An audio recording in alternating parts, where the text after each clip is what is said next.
ഇന്നത്തെ നമ്മുടെ ചിന്തയ്ക്ക് ആധാരമായി വചന ശുശ്രൂഷ കിടക്കുകയാണ്. എടുത്തിരിക്കുന്ന വേദഭാഗം വിശുദ്ധ അപ്പോസ്തലനായ പത്രോസ് എഴുതിയ 1-ാം ലേഖനം 5-ാം അധ്യായം 6-7 വാക്യങ്ങളാണ്. അതുകൊണ്ട് അവൻ തക്ക സമയത്ത് നിങ്ങളെ ഉയർത്തുവാൻ ദൈവത്തിൻ്റെ ബലമുള്ള കൈക്കീഴ് താണിരിപ്പിൻ. അവൻ നിങ്ങൾക്കായി കരുതുന്നതാകയാൽ നിങ്ങളുടെ സകല ചിന്താകുലവും അവൻ്റെ മേൽ ഇട്ടുകൊള്ളുവിൻ. ആകുല ചിന്തകളിൽ നിന്നുള്ള വിടുതലാണ് ദൈവം നമുക്ക് തരുന്നത്. ഇന്ന് പ്രഭാതത്തിൽ അതാണ് നിങ്ങളോട് ഞാൻ സംസാരിക്കാൻ ആഗ്രഹിക്കുന്നത്. നമുക്കെല്ലാവർക്കും അറിയാവുന്ന ഒരു വചനമാണിത് എന്ന് ഞാൻ കരുതുന്നു. പലർക്കും ഈ വചനം അറിയാം. അവൻ നിങ്ങൾക്കായി കരുതുന്നതാകയാൽ നിങ്ങളുടെ സകല ചിന്താകുലവും അവൻ്റെ മേൽ ഇട്ടുകൊള്ളും. വളരെ വ്യത്യസ്തമായി നിലനിൽക്കുന്ന ഒരു ലേഖനമാണ്, ഒരു കത്താണ് പത്രോസിൻ്റെ 1-ാം ലേഖനം. അപ്പോൾ ഇതിൽ നിന്ന് ഞാൻ നിങ്ങളോട് ഇന്ന് 5 കാര്യങ്ങൾ പറയാൻ ആഗ്രഹിക്കുകയാണ്. 5 കാര്യങ്ങൾ എന്ന് പറയുമ്പോൾ, ഒന്നാമത്തെ കാര്യം, ഈ വചനത്തിൻ്റെ സാഹചര്യം എന്താണ്, എന്തിനാണ് പത്രോസ് ഇത് പറഞ്ഞത്. രണ്ടാമത്, ഈ വചനത്തിൻ്റെ അർത്ഥം എന്താണ്. മൂന്നാമത്, ഈ വചനത്തിൽ പറഞ്ഞിരിക്കുന്ന വാഗ്ദത്തം എന്താണ്. നാലാമത്തത്, ഈ പുസ്തകത്തിൻ്റെ ദൗത്യം എന്താണ്, മിഷൻ ഓഫ് ദ ടെക്സ്റ്റ്. അഞ്ചാമത്തത്, ഇന്നത്തെ സാഹചര്യത്തിൽ നമ്മളോട് ഈ വചനത്തിൽ നിന്ന് എന്താണ് പരിശുദ്ധാത്മാവ് പറയുന്നത്. ഈ വചനം പറയുമ്പോൾ ഇതാരോടാണ് പറയുന്നത്, പത്രോസ് ഇതാരോടാണ് പറയുന്നത് എന്നാണ് നമ്മൾ പഠിക്കേണ്ടത്. ഇപ്പോൾ എല്ലാവരും ബൈബിളുള്ള എല്ലാവരും എടുക്കണം, നോക്കണം, എന്നിട്ട് വായിക്കണം. പത്രോസിൻ്റെ 1-ാം ലേഖനമാണ് നമ്മൾ ധ്യാനിക്കുന്നത്. അതിൻ്റെ 1-ാം അധ്യായം 1, 2, 3 വചനങ്ങൾ നമുക്കൊന്ന് വായിക്കാം. യേശുക്രിസ്തുവിൻ്റെ അപ്പോസ്തലനായ പത്രോസ്, പൊന്തോസിലും ഗലാത്തിയിലും കപ്പദോക്യയിലും ആസിയിലും ബിഥുന്യയിലും ചിതറിപ്പാർക്കുന്ന പരദേശികളും പിതാവായ ദൈവത്തിൻ്റെ മുന്നറിവിന് ഒത്തവണ്ണം ആത്മാവിൻ്റെ വിശുദ്ധീകരണം പ്രാപിച്ച് അനുസരണം കാണിപ്പാനും യേശുക്രിസ്തുവിൻ്റെ രക്തത്താൽ തളിക്കപ്പെടുവാനുമായി വൃതന്മാരുമായവർക്ക് എഴുതുന്നത്, നിങ്ങൾക്ക് കൃപയും സമാധാനവും വർദ്ധിക്കുമാറാകട്ടെ. ആർക്ക് വേണ്ടിയാണ് എഴുതുന്നത്? പൊന്തോസിൽ, ഗലാത്തിയിൽ, കപ്പദോക്യയിൽ, ആസിയയിൽ, ബിഥുന്യയിൽ, ഈ സ്ഥലങ്ങളിലെല്ലാം ചിതറിപ്പാർക്കുന്ന പരദേശികളും പിതാവായ ദൈവത്തിൻ്റെ മുന്നറിവിനൊത്തവണ്ണം ആത്മാവിന് ശുദ്ധീകരണം പ്രാപിച്ച് അനുസരണം കാണിക്കാൻ യേശുക്രിസ്തു രക്തത്താൽ തളിക്കപ്പെട്ടവരുമായ വൃതന്മാർക്ക് വേണ്ടി എഴുതുകയാണ്. പ്രധാനമായിട്ട് ഇത് മനസ്സിലാക്കുന്നത്, ഇത് ചിതറിപ്പാർക്കുന്ന, ചിതറിപ്പോയ, എവിടെയൊക്കെയോ ചിതറിപ്പോയ ക്രൈസ്തവ ജനത്തിന് വേണ്ടി എഴുതുന്നതാണ്. പിതാവിനാൽ തിരഞ്ഞെടുക്കപ്പെട്ട, യേശു ക്രിസ്തുവിൻ്റെ രക്തത്താൽ തളിക്കപ്പെട്ട എന്നൊക്കെ പറയുന്നത് രക്ഷിക്കപ്പെട്ട അല്ലെങ്കിൽ ക്രിസ്ത്യാനികളായ എന്നൊക്കെ നമുക്ക് വേണമെങ്കിൽ പറയാം. പക്ഷേ പൊതുവേ നമ്മൾ മനസ്സിലാക്കേണ്ടത് ക്രൈസ്തവ സഭ, ഇവിടെയൊക്കെ പലയിടത്തുമായി ചിതറിപ്പോയവരാണ് ഇവർ. ഇവർക്ക് വേണ്ടി എഴുതുകയാണ്. പീഡ അനുഭവിച്ച കാലത്ത്, പീഡനം, ക്രൈസ്തവ പീഡനം നടന്ന കാലത്ത് പല സ്ഥലങ്ങളിലായി ക്രൈസ്തവ സഭ ചിതറിപ്പോയി. അങ്ങനെ ചിതറിപ്പോയതായിരിക്കാം, ചിലപ്പോൾ അങ്ങനെ ആയിരിക്കത്തില്ല.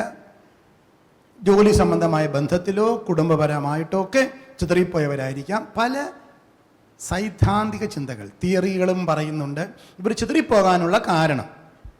എന്നാലും പലയിടത്തും ഇവർ പോയി.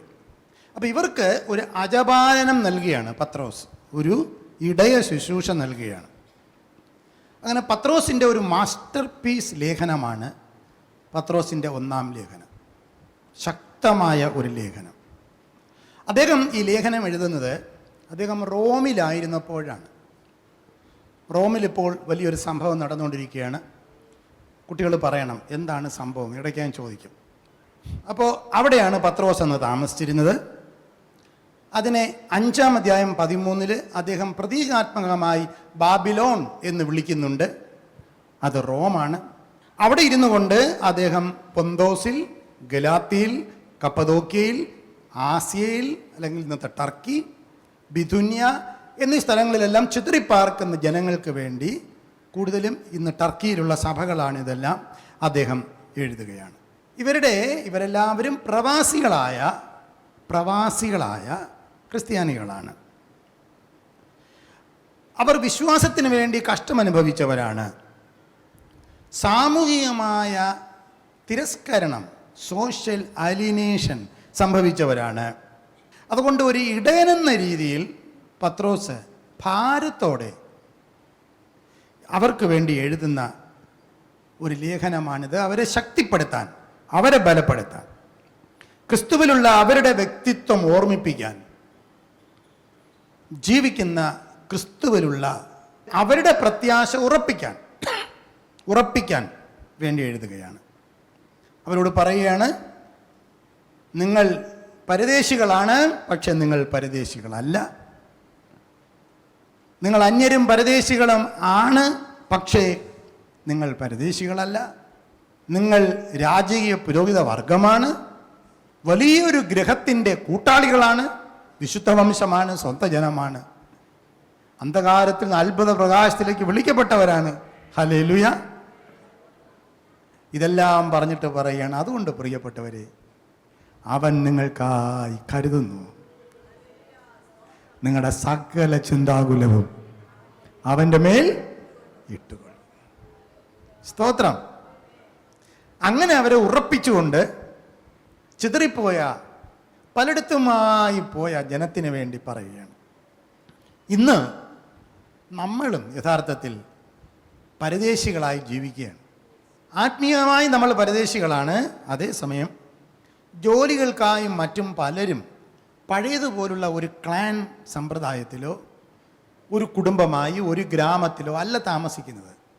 മക്കളും കുടുംബങ്ങളും ഒക്കെ മാറി മാറി പലയിടത്തും താമസിക്കേണ്ടി വരുന്ന ഒരു കാലഘട്ടമാണ് ഇന്നത്തെ കാലഘട്ടം. ജോലികൾക്കായും പഠിക്കാൻ വേണ്ടിയും മൈഗ്രേറ്റ് ചെയ്തുകൊണ്ടിരിക്കുകയാണ്. കഴിഞ്ഞ ആഴ്ച ഞാൻ യൂറോപ്പിൻ്റെ പല സ്ഥലങ്ങളിലും യാത്ര ചെയ്തു. ഒരുപാട് മലയാളികൾ, തമിഴർ, തെലുങ്കർ, ബംഗ്ലാദേശികൾ, പാകിസ്ഥാനികൾ, ലോകത്തിൻ്റെ പല ഭാഗത്തുള്ളവർ യാത്ര ചെയ്യുകയാണ്.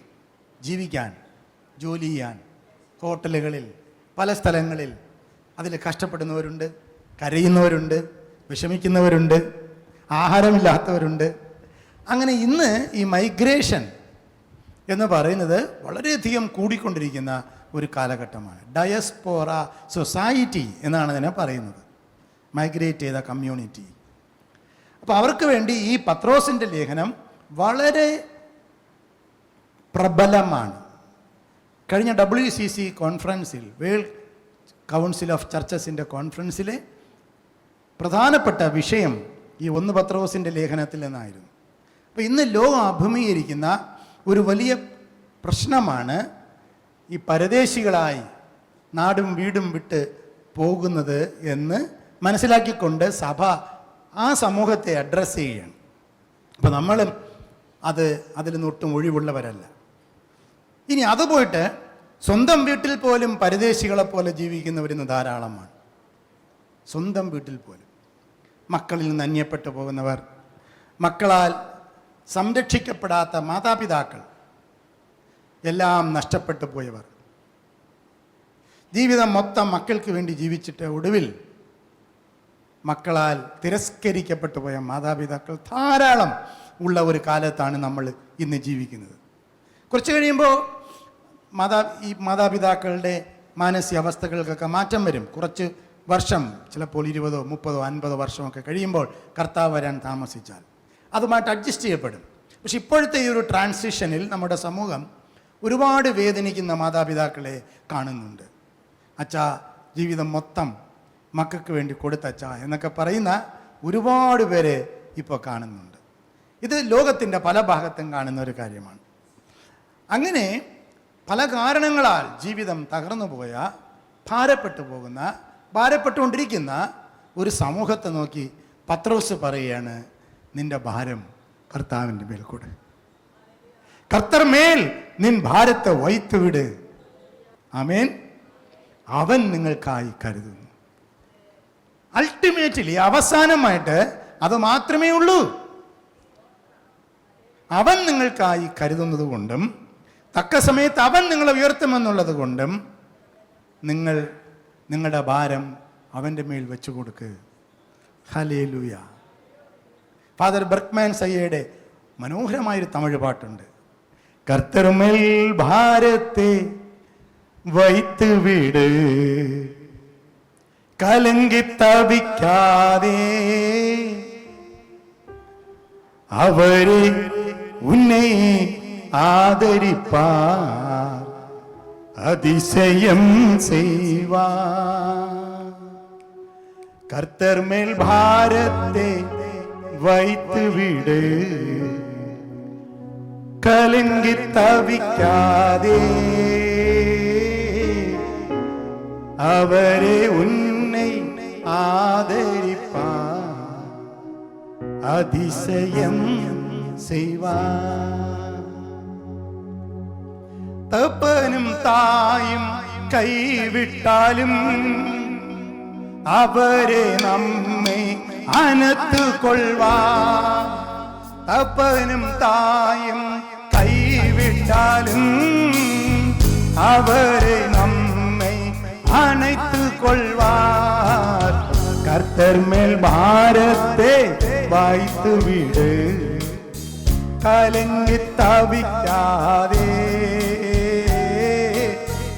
അവരെ ഉന്നെ ആദരിപ്പാർ അതിശയം செய்வார்.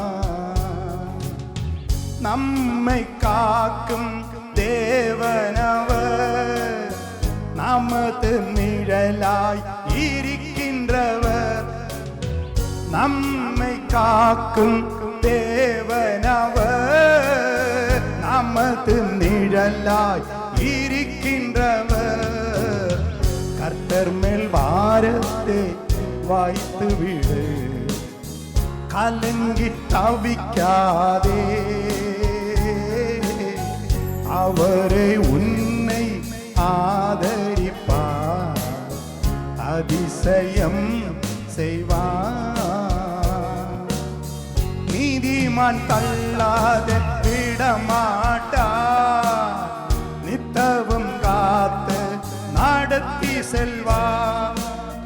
நீதிமான் தள்ளாமல் விடமாட்டார், நித்தியவும் காத்து நடத்தி செல்வார். கர்த்தர்மேல் பாரத்தை வைத்து விடு, கலங்கி தவிக்காதே, அவரே உன்னை ஆதரிப்பார் அதிசயம் செய்வார், அதிசயம் செய்வார். கர்த்தர்மேல் ഭാരത്തെ വൈത്ത് വിട്, കലങ്കി തവിക്കാതെ. നിന്റെ ഭാരം കർത്താവിൻ്റെ മേൽ കൊടു, അവൻ നിങ്ങൾക്കായി കരുതുന്നതാകയാൽ എന്ന് പറയുന്നു. 1-ാം അധ്യായത്തിൽ 2-ാം അധ്യായത്തിൽ ഒക്കെ ഈ ചിതറിപ്പോയ ജനത്തെക്കുറിച്ച് പല കാര്യങ്ങളും പത്രോസ് പറഞ്ഞ് ധൈര്യപ്പെടുത്തിയിട്ട് 5-ാം അധ്യായത്തിൻ്റെ 6-7 വാക്യങ്ങളിൽ വരുമ്പോഴാണ് അന്തിമമായ പ്രബോധനങ്ങൾ അദ്ദേഹം നൽകുന്നത്. സഭാ നേതാക്കന്മാരോട് അദ്ദേഹം സംസാരിക്കുന്നുണ്ട്, എങ്ങനെയാണ് സഭയെ നയിക്കേണ്ടത്. പിന്നെ എല്ലാ വിശ്വാസികളിലേക്കും അദ്ദേഹം തിരിയുന്നുണ്ട്. എളിമയും സുബോധവും ജാഗ്രതയും സ്ഥിരതയും ഒക്കെ എങ്ങനെയാണ് വേണ്ടത് എന്നൊക്കെ പറയുകയാണ്. അതുകൊണ്ട് അദ്ദേഹം പറയാണ്, ദൈവത്തിൻ്റെ ശക്തിയുള്ള കൈക്കീഴിൽ താണിരിപ്പിൻ. വേദനയിൽ ദൈവത്തിൽ ആശ്രയിക്കുന്ന നിലപാടാണ് അദ്ദേഹം ഇവിടെ പഠിപ്പിക്കുന്നത്. ദൈവത്തിൻ്റെ ശക്തമായ കൈക്കീഴിൽ എന്ന വചനം, എന്ന വാചകം തൻ്റെ ജനത്തെ വിടുവിക്കുന്ന ദൈവം മോശയ്ക്ക് വെളിപ്പെട്ടപ്പോൾ പുറപ്പാട് പുസ്തകം 3-ാം അധ്യായം 19 മുതൽ 20 വരെയും ആവർത്തന പുസ്തകം 3-24 പറഞ്ഞ മോശ സംസാരിച്ച, അല്ലെങ്കിൽ ദൈവം സംസാരിച്ച വചനങ്ങൾ മോശ എഴുതിയത് ഒന്നുകൂടെ ഇവിടെ പത്രോസ് ഓർമ്മിപ്പിക്കുകയാണ്. അതവർക്ക് വ്യക്തമായി മനസ്സിലാകും. തക്ക സമയത്ത് അവൻ നിങ്ങളെ ഉയർത്തും, കഷ്ടപ്പാടുകളിൽ നിന്ന് നമ്മളെ ദൈവം കൈ അയച്ച് സഹായിക്കും. അത്തരത്തിലുള്ള വിശ്വാസം വളരെ ലളിതമാണ്, വളരെ ആഴമേറിയതാണ്. ഒരു സമയം വരും, അത് തക്ക സമയമാണ്. In his due season. ആമേൻ, ആമേൻ. ദൈവം ഒരിക്കലും താമസിക്കുന്നില്ല, ദൈവം ഒരിക്കലും നേരത്തെയും ചെയ്യുന്നില്ല. ദൈവമെല്ലാം അതതിൻ്റെ സമയത്ത് എല്ലാം ഭംഗിയായി ചെയ്യും. ഇതാണ് പത്രോസ് അവരെ പറഞ്ഞ് ധൈര്യപ്പെടുത്തുന്നത്. ഈ വാക്യത്തിൻ്റെ അർത്ഥത്തിലേക്ക് വരുമ്പോൾ ഇത് തകർന്നവർക്ക് ആഴമായി ആശ്വാസം കൊടുക്കുന്ന വചനമാണ്. നിരുത്സാഹപ്പെട്ടു പോയവർക്ക് പ്രചോദനം നൽകുന്നതാണ്. നിർബന്ധിത അപമാനമല്ല, മറിച്ച് നമ്മുടെ പരിമിതികളെയും ദൈവത്തിൻ്റെ ശക്തിയെയും അംഗീകരിച്ചുകൊണ്ട് മനസ്സോടുള്ള ഒരു സ്വയം താഴ്ത്തലാണ് ഇവിടെ ഉദ്ദേശിക്കുന്നത്. നിങ്ങളെ തന്നെ താഴ്ത്തുക എന്നിവിടെ പറയുന്നത്. എവിടെയാണ് താഴ്ത്തേണ്ടത്? ദൈവത്തിൻ്റെ ശക്തിയുള്ള കൈക്കീഴിൽ.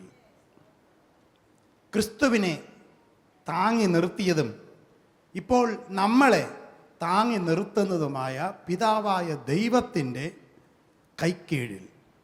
ഈ കൈയാണ് ഇസ്രായേലിനെ 40 വർഷം മരുഭൂമിയിലൂടെ നടത്തിയ കൈ. ഈ കൈയാണ് അന്ന് അത്ഭുതങ്ങളും അടയാളങ്ങളും നടത്തിയ കൈ. തക്ക സമയത്ത് ഒരു ഉയർത്തലുണ്ടാകും. നിങ്ങളുടെ വേദനയുടെ കാലം ഒരിക്കലും ശാശ്വതമല്ല. നിങ്ങളുടെ നഷ്ടങ്ങൾ ശാശ്വതമല്ല. നിങ്ങളുടെ കണ്ണുനീർ ശാശ്വതമല്ല. നിങ്ങൾ അനുഭവിക്കുന്ന വേദനകളൊന്നും എന്നുമെന്നും നിൽക്കാൻ പോകുന്നില്ല. ഇതിനൊരു മാറ്റം വരും. തക്ക സമയത്ത് നിങ്ങൾ ഉയർത്തപ്പെടും. ഹല്ലേലൂയ. ഇതാണ് ഇവിടെ പറയുന്നത്. ഇവിടെ വായിക്കുന്ന നിങ്ങളുടെ എല്ലാ ഉത്കണ്ഠകളും നിങ്ങളുടെ ആകുലങ്ങളും അവൻ്റെ മേൽ ഇട്ടുകൊടുക്കുക, എറിയുക എന്ന വാക്കാണ് കാസ്റ്റ് യുവർ ബേർഡൻസ്.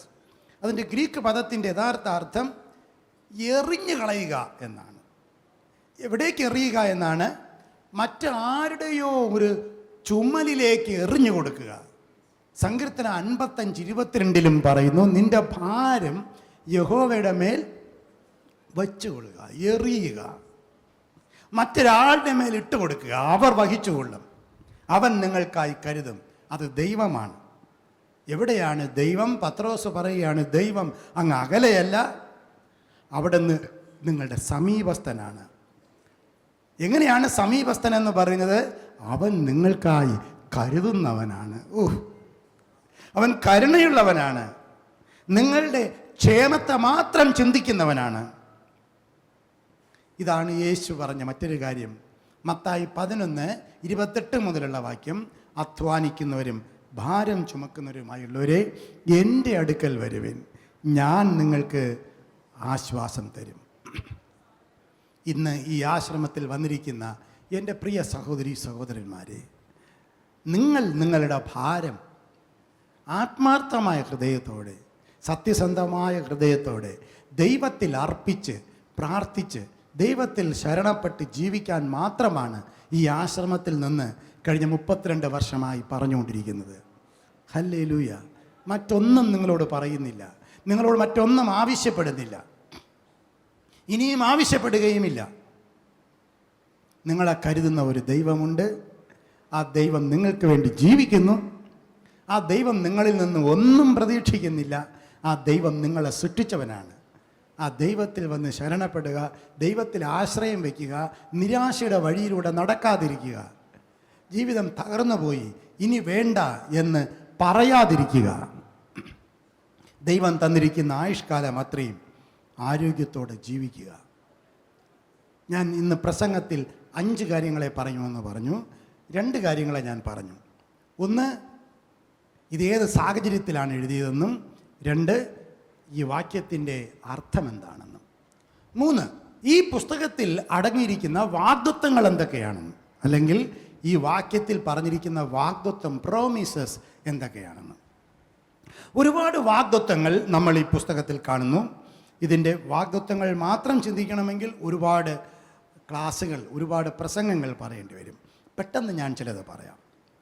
1-ാം അധ്യായം തന്നെ 1 മുതൽ 2 വരെയുള്ള വാക്യത്തിൽ പറയുകയാണ്, നിങ്ങൾ ദൈവത്താൽ തിരഞ്ഞെടുക്കപ്പെട്ടവരാണ്. നിങ്ങളെ ഒരിക്കലും ദൈവം മറക്കുന്നില്ല. ദൈവത്താൽ തിരഞ്ഞെടുക്കപ്പെട്ടവർ, ചിതറിപ്പോയ പ്രവാസികൾ ആണെങ്കിലും ദൈവത്താൽ തിരഞ്ഞെടുക്കപ്പെട്ടവരാണ്. ആത്മാവിൻ്റെ വിശുദ്ധീകരണ പ്രവൃത്തിയിലൂടെയാണ് നിങ്ങൾ തിരഞ്ഞെടുക്കപ്പെട്ടത്. നിങ്ങൾ നിങ്ങളുടെ കഴിവ് കൊണ്ട് ശുദ്ധീകരിക്കപ്പെട്ടവരല്ല, ദൈവം നിങ്ങളെ ശുദ്ധീകരിച്ചതാണ്. തൻ്റെ രക്തത്താൽ ശുദ്ധീകരിച്ചു. 1-ാമത്, you are a chosen people. നിങ്ങൾ ദൈവത്താൽ തിരഞ്ഞെടുക്കപ്പെട്ടവരാണ്. നമ്മുടെ കരങ്ങൾ ഉയർത്തിക്കൊണ്ട് പറയാം, ദൈവമേ, അങ്ങ് തിരഞ്ഞെടുത്തതിനാൽ സ്തോത്രം. Hallelujah, hallelujah. ലോക സ്ഥാപനത്തിന് മുൻപ് നിങ്ങൾ ചിതറിപ്പോയവരെന്ന് തോന്നിയേക്കാം, ഞാൻ പരദേശിയാണെന്ന് തോന്നിയേക്കാം, ഞാൻ ഒറ്റയ്ക്കാണെന്ന് തോന്നിയേക്കാം. പക്ഷേ നിങ്ങൾ കർത്താവിനാൽ തിരഞ്ഞെടുക്കപ്പെട്ടവരാണ്. You are a different person. ആമേൻ. Absolutely you are different. Absolutely you are different. തികച്ചും നിങ്ങൾ വ്യത്യസ്തരാണ്, തിരഞ്ഞെടുക്കപ്പെട്ടവനാണ്. പത്രോസ് പറയുകയാണ്. നമ്പർ 2, 2-ാമത്തെ വാഗ്ദത്തം 3-ാം വാക്യത്തിൽ പറയുന്നു, യേശുക്രിസ്തുവിൻ്റെ പുനരുത്ഥാനത്തിലൂടെ അവൻ തൻ്റെ മഹാകരുണയാൽ ജീവനുള്ള പ്രത്യാശയിലേക്ക് നമുക്ക് പുതുജനനം അവിടെ നിന്ന് നൽകിയിരിക്കുന്നു. നിങ്ങൾക്ക് ഒരു പ്രത്യാശ ഉണ്ട്. നിങ്ങളുടെ പ്രത്യാശ മരിച്ചിട്ടില്ല. Your hope is not at dead. നിങ്ങളുടെ ഭാവി സുരക്ഷിതമാണ്. ഈ ലോകം കൊണ്ട്, ഈ ഭൂമിയുടെ ജീവിതം കൊണ്ട് അവസാനിക്കുന്നതല്ല നമ്മുടെ ഭാവി. നമുക്കൊരു പ്രത്യാശ ഉണ്ട്. ഹല്ലേലൂയ. അതുകൊണ്ട് ഈ ലോകത്തിലെ ചിന്തകളെ കരുതി കൊച്ചു കൊച്ചു കാര്യങ്ങൾ, വർത്തമാനങ്ങൾ, വസ്തുപരമായ കാര്യങ്ങൾ, ശാരീരിക ക്ലേശങ്ങൾ, ഇതൊന്നും നമ്മളെ നിരാശപ്പെടുത്താൻ പാടില്ല. കൊച്ചു കൊച്ചു കാര്യങ്ങളെ പ്രതി നമ്മൾ നിരാശപ്പെട്ട് പോകരുത്. നമുക്കൊരു പ്രത്യാശയുണ്ട്. Your hope is not at dead. ധൈര്യത്തോടെ, പ്രത്യാശയോടെ ജീവിക്കണം. 1, ഞാനൊരു വ്യത്യസ്തനാണ്, ഞാൻ തിരഞ്ഞെടുക്കപ്പെട്ടവളാണ്. 2, എൻ്റെ പ്രത്യാശയ്ക്ക് ഭംഗം വന്നിട്ടില്ല.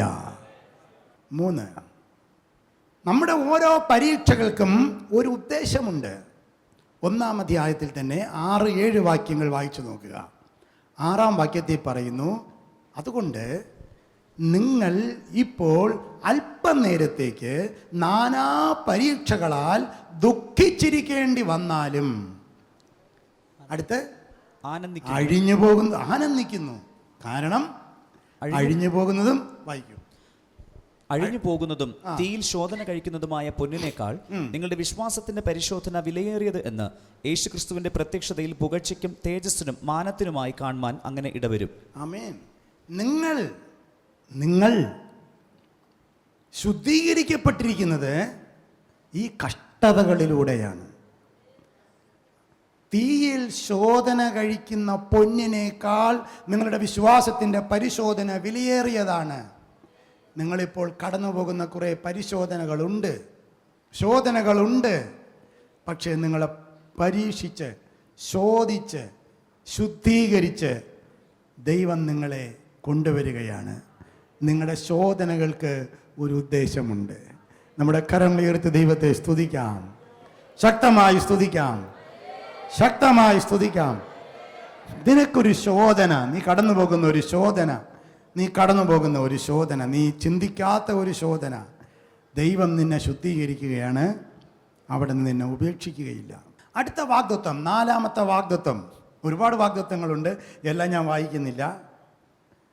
ഞാൻ കഴിഞ്ഞ കുറച്ച് നാളുകൾക്ക് മുമ്പ് നമ്മുടെ ബൈബിൾ ക്ലാസ്സിൽ, സൂം ബൈബിൾ സ്റ്റഡിയിൽ 1 മാസത്തോളം പഠിപ്പിച്ചതാണ് 1 പത്രോസിൻ്റെ 1-ാം ലേഖനം. അപ്പോൾ അതെല്ലാം കൂടെ ഈ 1 മണിക്കൂർ കൊണ്ട് പറയാൻ പറ്റില്ല. പ്രധാനപ്പെട്ടത് നിങ്ങൾക്ക് ആവശ്യമുള്ളത് പറയുകയാണ്.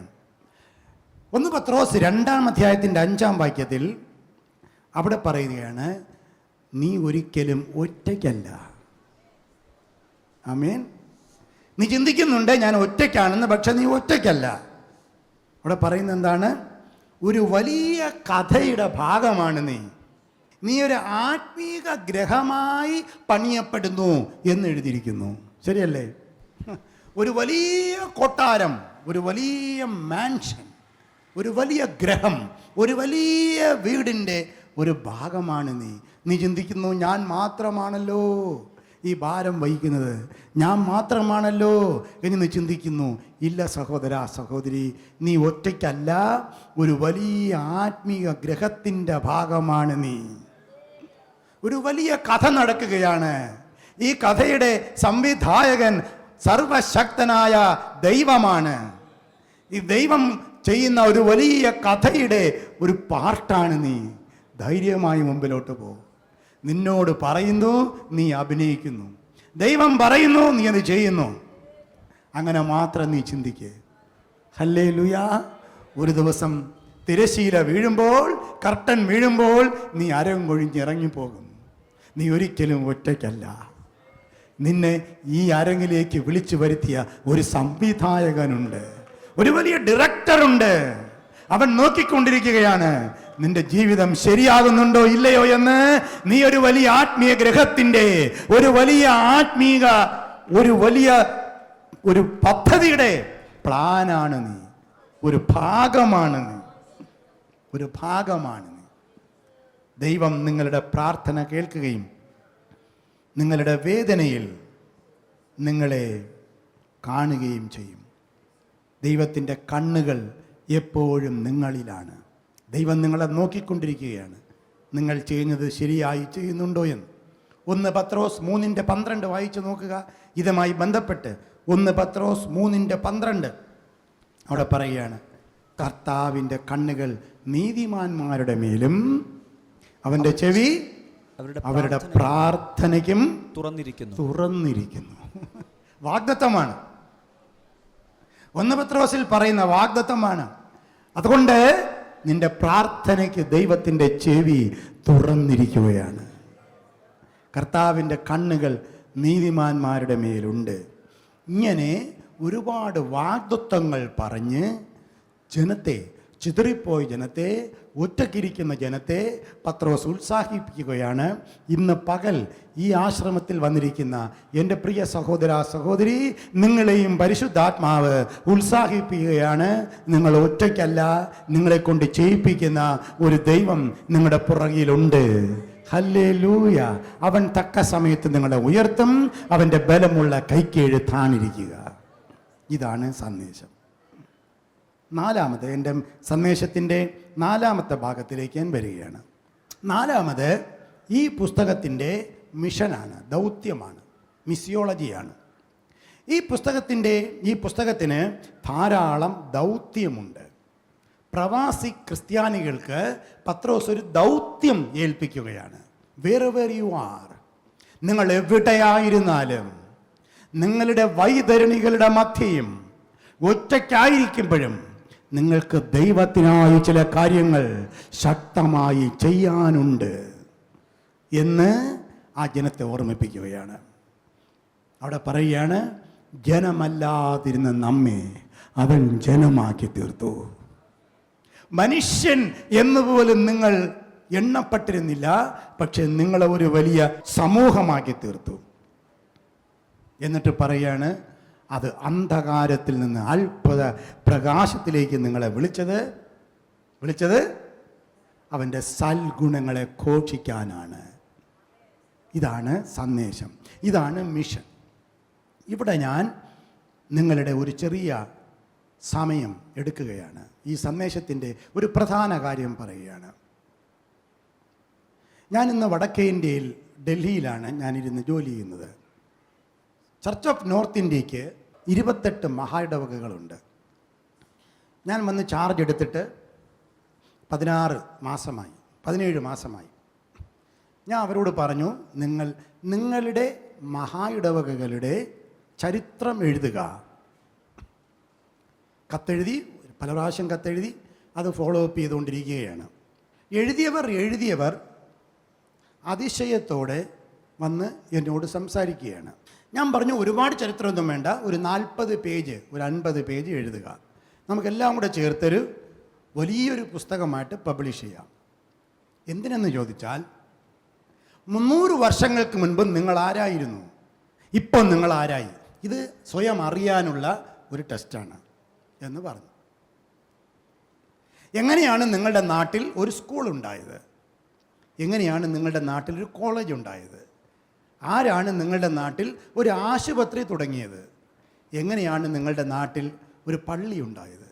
എങ്ങനെയാണ് നിങ്ങളുടെ വലിയപ്പച്ചൻ 5 തലമുറയ്ക്ക് മുമ്പ് അല്ലെങ്കിൽ 4 തലമുറയ്ക്ക് മുൻപ് ജീവനുള്ള ദൈവത്തെ അറിഞ്ഞത്? ഇതൊന്ന് കണ്ടുപിടിക്കുക. ഓരോ സ്ഥലങ്ങളിലുമുള്ള പള്ളികളുടെ ചരിത്രം എഴുതുക. ഇത് പറഞ്ഞു ഞാൻ.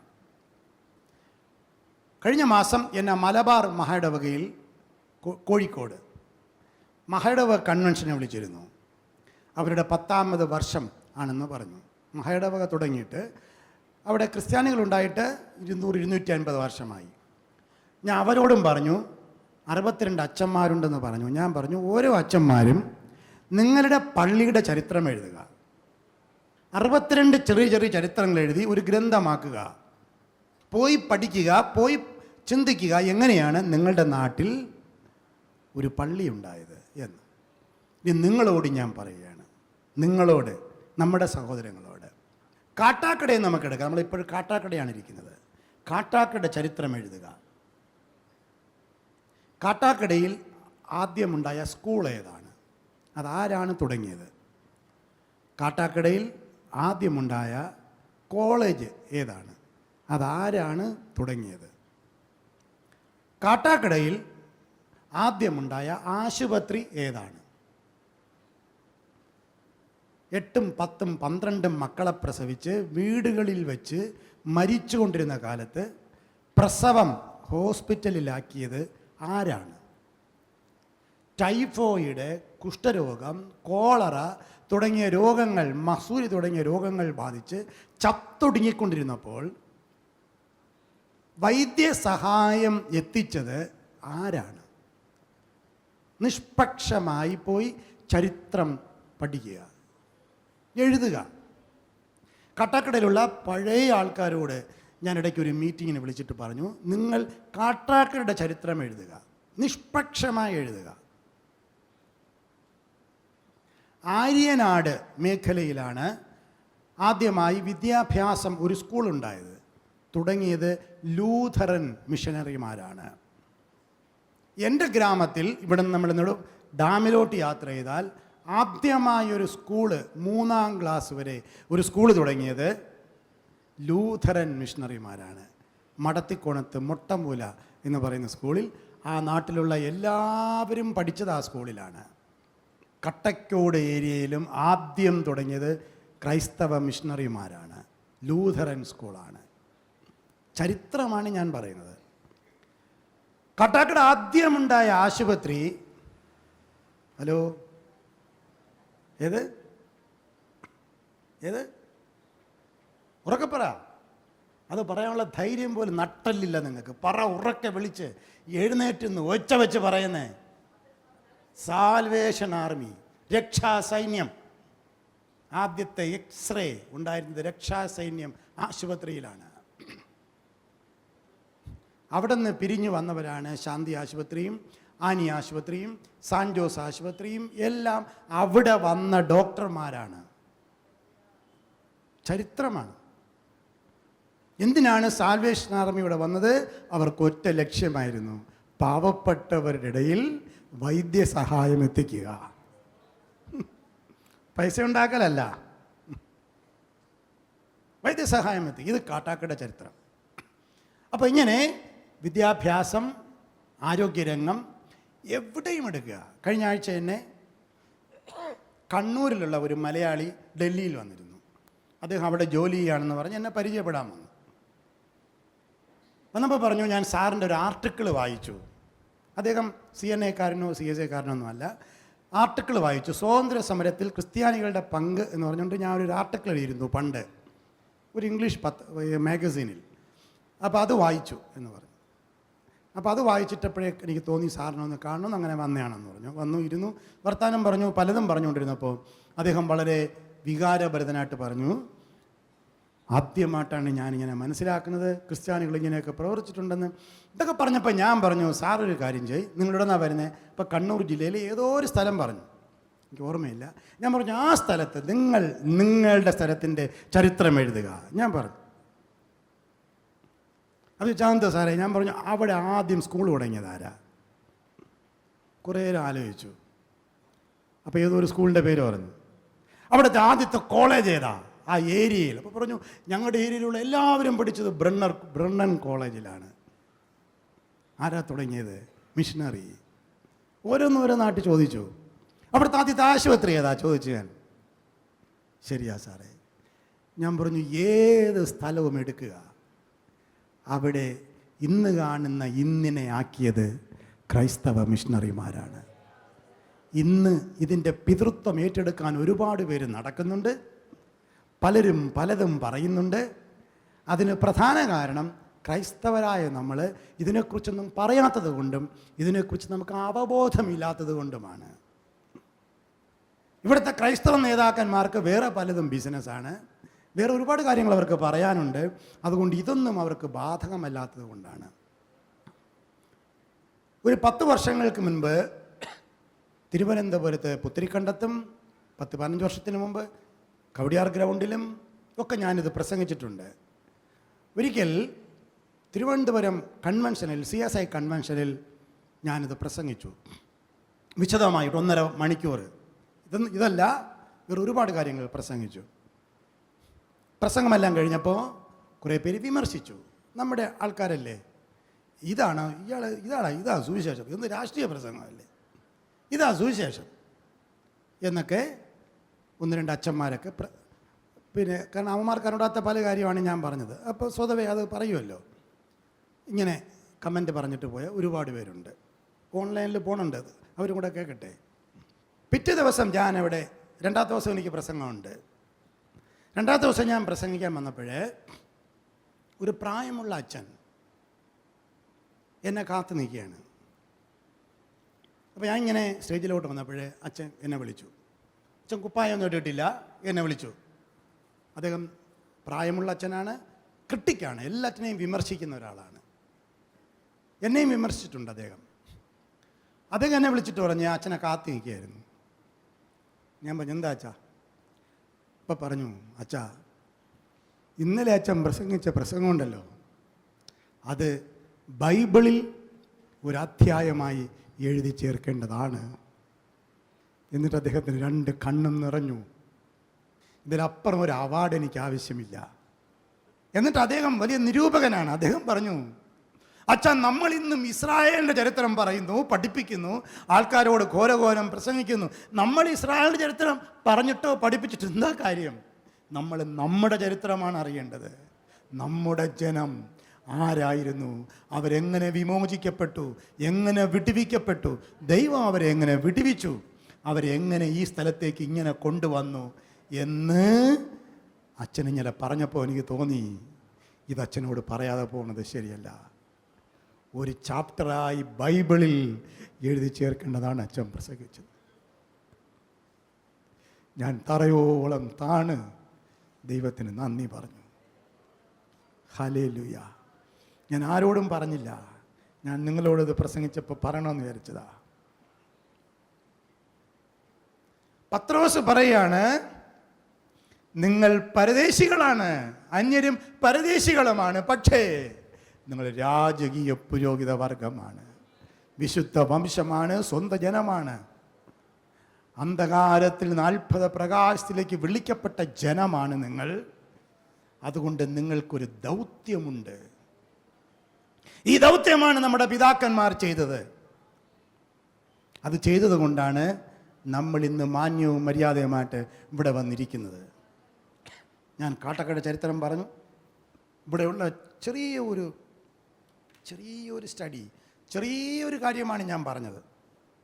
വിശദമായി പറഞ്ഞാൽ ഞാൻ ഒരുപാട് ഇൻസ്റ്റിറ്റ്യൂഷൻസിൻ്റെ എൻ്റെ ഇപ്പോഴത്തെ പൊസിഷൻ വെച്ചുള്ള അംഗമാണ്. സെറാംബൂർ യൂണിവേഴ്സിറ്റിയുടെ കൗൺസിൽ മെമ്പറാണ്.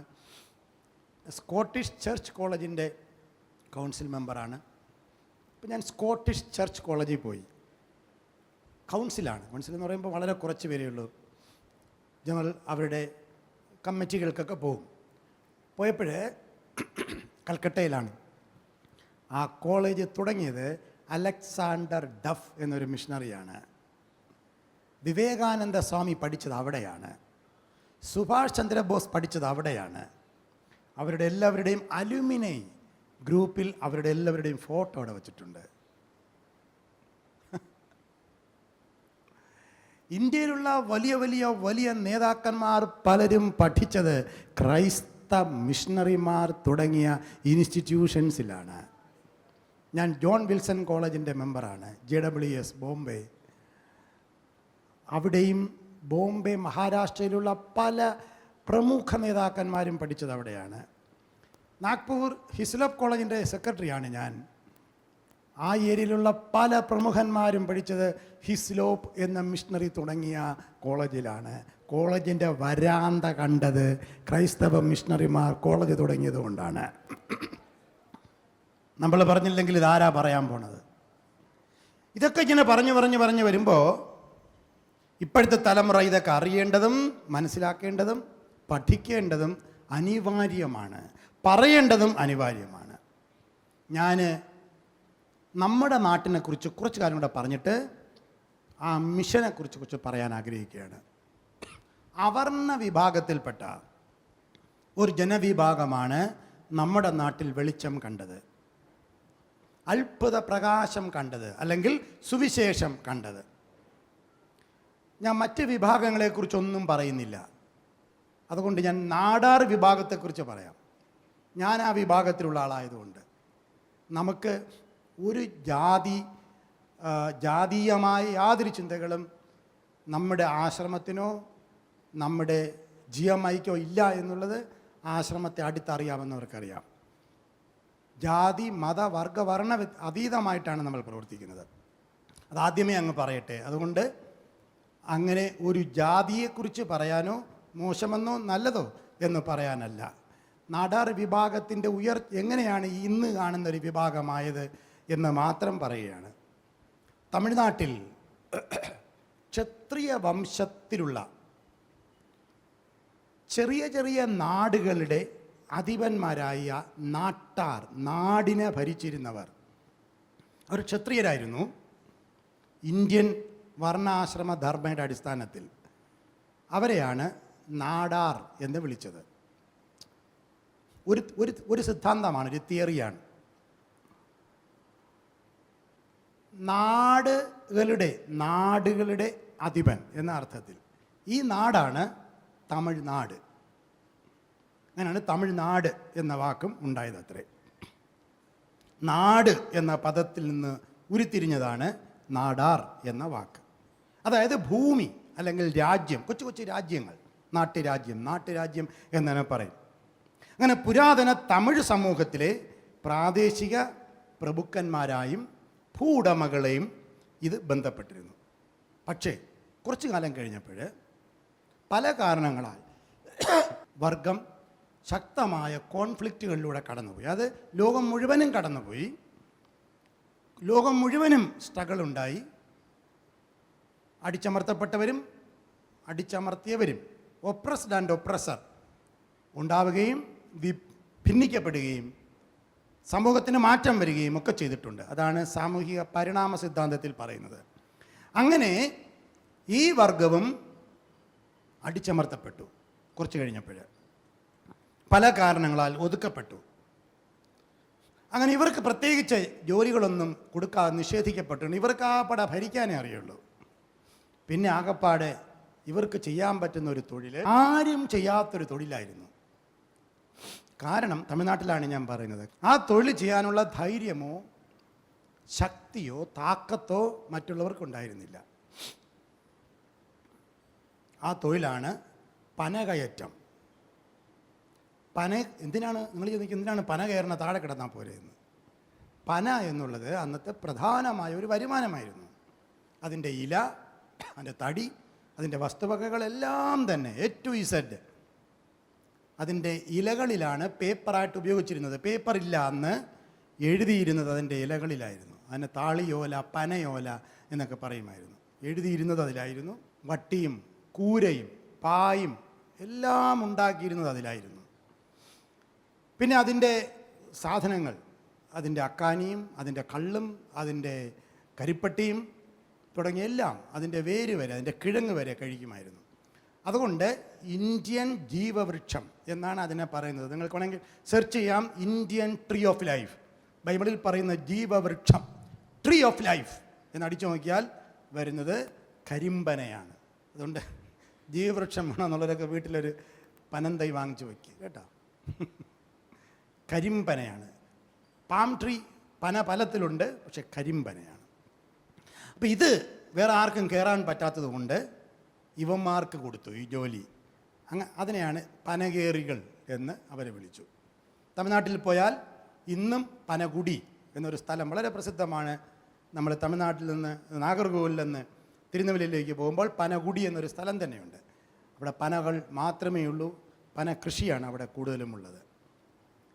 പല വിഭാഗങ്ങൾ ഇവരുടെ ഇടയിലുണ്ടായി. പദവിയും തൊഴിലും പ്രാദേശിക രീതികളും അടിസ്ഥാനപ്പെടുത്തി താഴ്ന്നതും ഉയർന്നതുമായ ഉപവിഭാഗങ്ങളും നാടാർ വിഭാഗത്തിലുണ്ടായി. എല്ലാവരും ഒന്നായിരുന്നില്ല, പല ഉപവിഭാഗങ്ങളും ഉണ്ടായി. അതിൻ്റെ ഒരുപാട് ചരിത്രങ്ങൾ, അതൊന്നും ഞാൻ കടക്കുന്നില്ല. തഞ്ചാവൂരിലും മധ്യ തമിഴ്നാട്ടിലും ഉയർന്ന വിഭാഗത്തിലുള്ള നാടാർ സമുദായങ്ങളുണ്ടായി. അവർ കുടുമകെട്ടുമായിരുന്നു, പൂണൂലിടുമായിരുന്നു. ഏകദേശം ബ്രാഹ്മണരോട് ചേർന്ന് അവർ ജീവിച്ചിരുന്നു. അവർ കൂടുതലും വിദ്യാഭ്യാസം, ക്ഷേത്ര നിർമ്മാണ ശ്രമങ്ങൾ, സാമൂഹിക സാമ്പത്തിക സ്വാധീനം എന്നിവ അവരിൽ അധികമായിരുന്നു. അവർ ഉയർന്ന ജാതി നാടാർ എന്ന് അറിയപ്പെട്ടിരുന്നു. ചിലർ അവരെ വെള്ളാള നാടാർ അല്ലെങ്കിൽ വെള്ളാള പണ്ഡിതർ എന്നൊക്കെ വിളിച്ചിരുന്നു. അങ്ങനെ ഒരു കൂട്ടർ അവിടെയും ഉണ്ടായിരുന്നു. ഒരു സിദ്ധാന്തം പറയുന്നത് 1600 വർഷങ്ങൾക്ക് മുൻപ് ആഫ്രിക്കയിൽ നിന്ന് തൂത്തുക്കുടി തുറമുഖത്തേക്ക് ഇവർ കുടിയേറിയവരാണ് എന്നാണ്. ജോലി ചെയ്യാൻ വേണ്ടി ഇവരെ കൊണ്ടുവന്നവരാണ് എന്നാണ്. അതുകൊണ്ടാണ് തൂത്തുക്കുടി ഏരിയയിലേക്കുള്ള നാടാർ സമുദായത്തിൽപ്പെട്ടവർ ഏകദേശം ഒരു ആഫ്രിക്കൻ ടച്ചുണ്ട്. ചുരുണ്ട മുടിയും ദേഹം മുഴുവൻ മുടികളും ഉള്ള നല്ല വെളുത്ത നിറമുള്ളവർ, ആഫ്രിക്കക്കാരെ പോലെ ഇരിക്കുന്നവർ. അങ്ങനെയാണ് ഒരു സിദ്ധാന്തം. ഇതെല്ലാം ആന്ത്രോപോളജിയാണ്, നരവംശാസ്ത്രത്തിൽ പറയുന്നതാണ്. ഇവരെവിടെ നിന്ന് വന്നു എന്നുള്ളതാണ്. ഞാൻ നേരത്തെ പറഞ്ഞതുപോലെ ഈ പാമിറ ഫാം എന്ന് പറയുന്ന ഈ കരിമ്പന, ഇന്ത്യൻ പന, സ്വഭാവവും ഏകദേശം ഈ സമൂഹത്തോട് ചേർന്നവരാണ് എന്നാണ് പറയുന്നത്. കൃഷിയും സ്വഭാവവും എപ്പോഴും യോജിച്ചിരിക്കും. പന മറ്റാർക്കും വളഞ്ഞു കൊടുക്കുന്നില്ല. ഈ സമൂഹവും ആ കാലങ്ങളിൽ മറ്റാർക്കും വളഞ്ഞു കൊടുക്കുന്നിരുന്നില്ല. ഒരു തരത്തിലും ഈൽഡ് ചെയ്യപ്പെട്ടിരുന്നില്ല. ഒരൊറ്റ പോക്കാണ്. പന പോകുന്ന കണ്ടിട്ടില്ലേ, നേരെ പോവുള്ളൂ. അത് അല്പം ഒന്ന് അഡ്ജസ്റ്റ് ചെയ്യണം, അങ്ങനെയൊന്നും പന അഡ്ജസ്റ്റ് ചെയ്യത്തില്ല, ഒരൊറ്റ പോക്കിലേ പോവുള്ളൂ. അങ്ങനെ പോയാണ് ഈ സമൂഹം നശിക്കാൻ തുടങ്ങി. കാരണം ഈൽഡ് ചെയ്യുന്ന സ്വഭാവമില്ലാതെയായി, കുടുംബങ്ങളിൽ ഈൽഡിങ് ഇല്ലാതെയായി, അങ്ങോട്ടും ഇങ്ങോട്ടും അഡ്ജസ്റ്റ്മെൻറ്റ് വളരെ കുറഞ്ഞു. അതുപോലെ സമൂഹത്തിലും ഇത് കുറച്ച് ആരെയും കീഴ്പ്പെട്ടു പോകുന്ന മനോഭാവമില്ലാതെയായി. അങ്ങനെ ഇത് സമൂഹത്തെയും ബാധിക്കാൻ തുടങ്ങി.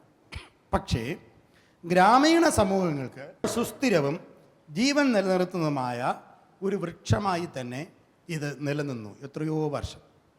ഇന്നും ശുദ്ധമായ കരിപ്പട്ടി നമ്മുടെ നാട്ടിലൊന്നും കിട്ടത്തില്ല. തൂത്തുക്കുടി മേഖലകളിൽ ആൾക്കാർ വിൽക്കുന്നുണ്ട്. പുരാതന ഇന്ത്യൻ വൈദ്യശാസ്ത്രം, വൈദ്യം, ആയുർവേദം, സിദ്ധവൈദ്യ തുടങ്ങിയവ ഇവരുടെ കുലത്തൊഴിലുകളായി മാറി. അങ്ങനെ ഇരിക്കുമ്പോൾ നാഡിശാസ്ത്രം എന്നൊരു സംഭവം ഉണ്ടായി. അതിനെക്കുറിച്ച് പറയുന്നത്, അതിൻ്റെ പിതാവ് എന്ന് പറയുന്നത് അഗസ്ത്യർ എന്ന് പറയുന്ന ഒരു മഹർഷിയാണ്. അഗസ്ത്യർ. ആ മഹർഷിയുടെ ഓർമ്മയ്ക്കായിട്ടാണ് നമ്മൾ അഗസ്ത്യകൂടം എന്നത്. ഇവിടെ അദ്ദേഹം ജീവിച്ചിരുന്നെന്നും ഇവിടെ അദ്ദേഹം സമാധിയായെന്നും ഒക്കെയാണ് വിശ്വസിക്കപ്പെടുന്നത്. അഗസ്ത്യകൂടം കാണുന്ന ആൾക്കാർ പോകാറുണ്ട്. അഗസ്ത്യർ ഈ സമൂഹത്തിൻ്റെ പിതാവായിരുന്നു. നാടാർ അഗസ്ത്യർ, അദ്ദേഹം നാടാർ സമൂഹത്തിൽപ്പെട്ട ആളായിരുന്നു.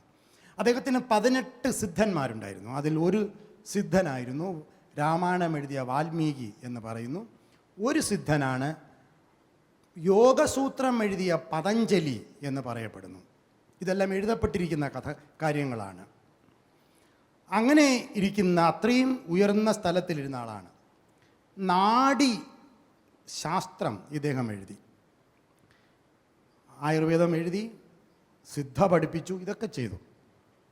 കുറച്ച് വർഷങ്ങൾക്ക് മുൻപ് ഞാൻ ചിദംബരത്തായിരുന്നപ്പോൾ ഇത് ശരിയാണോ എന്നറിയാൻ ഞാനും എൻ്റെ ഒരു സുഹൃത്തും കൂടെ ഒരു സ്ഥലത്ത് പോയി.